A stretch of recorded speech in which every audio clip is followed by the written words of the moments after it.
Okay, magandang araw mga kaibigan ko. Mga kababayan, isang nakakagulat na revelasyon ang lumalabas. May posibilidad nga bang palayain, no? Palayain si dating Pangulong Rodrigo Roa Duterte sa mga kasong isinampa laban sa kanya sa ICC. Isang abogado mismo ang naglabas ng matinding impormasyon na maaaring bumago sa takbo ng investigasyon. Pero teka, paano nangyari 'yon? Ano ang magiging basihan? At higit sa lahat, ano ang magiging epekto nito sa ating bansa? Halina't talakayin natin ang buong detalye at siguraduhin ninyong tapusin ang video na ito dahil sa huling bahagi, matindi. Let's go!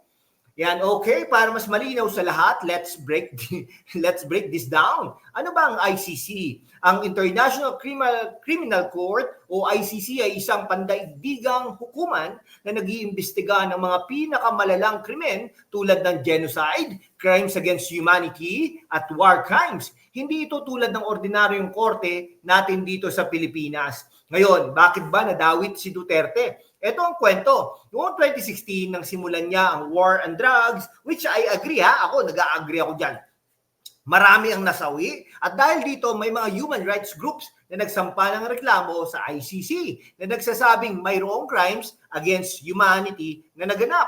Ngayon, lumalala ang issue dahil kahit na kumalas na ang Pilipinas sa ICC noong 2019, sinasabi ng ICC na may jurisdiction pa rin sila dahil nangyari ang mga aligasyon habang miyembro pa tayo.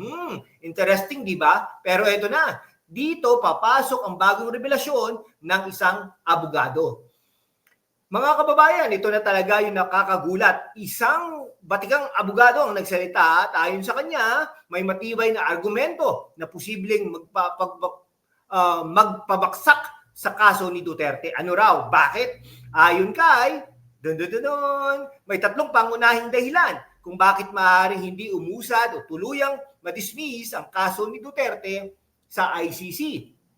Una, questionable raw ang jurisdiksyon ng ICC. Ang Pilipinas ay umanis na sa ICC noong 2019. So paano sila magpapataw ng kaso kung hindi na tayo sakop ng kanilang batas? Pangalawa, kulang daw sa matibay na ebidensya. Karamihan sa mga testimonya ay galing sa third-party reports at hindi mismo mula sa first-hand witnesses. Pangatlo, may posibilidad na political influence ang naglalaro. May ilang eksperto ang nagsasabi, ginagamit lang daw ang ICC bilang paraan para sirain ang imahe ni Duterte. Kung ganito ang sitwasyon, hindi malayong madismiss ang kaso niya. Pero teka, ano ang sinasabi ng ibang eksperto? Let's check.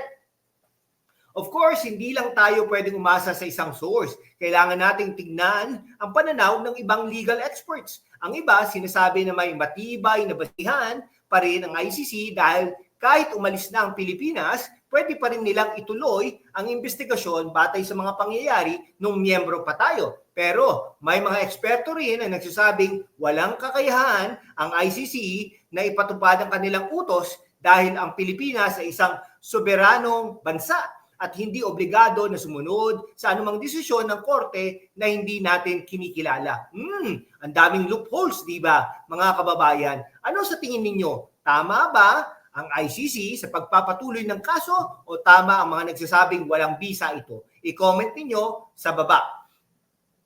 Ngayon, ito ang tanong, ano magiging epekto nito sa ating bansa? Kung tuluyang hindi na itutuloy ng ICC ang kaso, ano ang magiging reaksyon ng kanyang mga supporters? Paano naman ang kanyang mga kritiko? Para sa mga pro-Duterte, isa itong tagumpay at patunay na walang basihan ang mga aligasyon laban sa kanya. Para naman sa mga anti-Duterte, ito ay maaaring tignan bilang kawalan ng hustisya, no? Para sa mga biktima ng war on drugs. At syempre, paano ito makakaapekto sa Administrasyong Marcos? Tuluyan na nga bang walang magiging kaso si Duterte o may ibang paraan na may para siya ay litisin?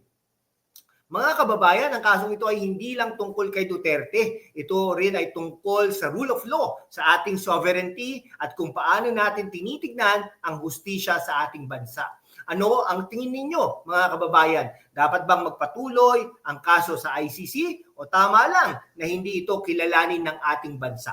Comment down below. Pag-usapan natin yan pag-usapan natin ito sa mga darating na panahon. At kung gusto nyo pa ng ganitong in-depth analysis at balita na walang bias, don't forget to like, share, and subscribe. Ako nga po pala si #WalkWithLan at ito ang inyong channel, #WalkWithLan, ang inyong kaagapay sa matalinong balitaan. Kita-kits sa next video.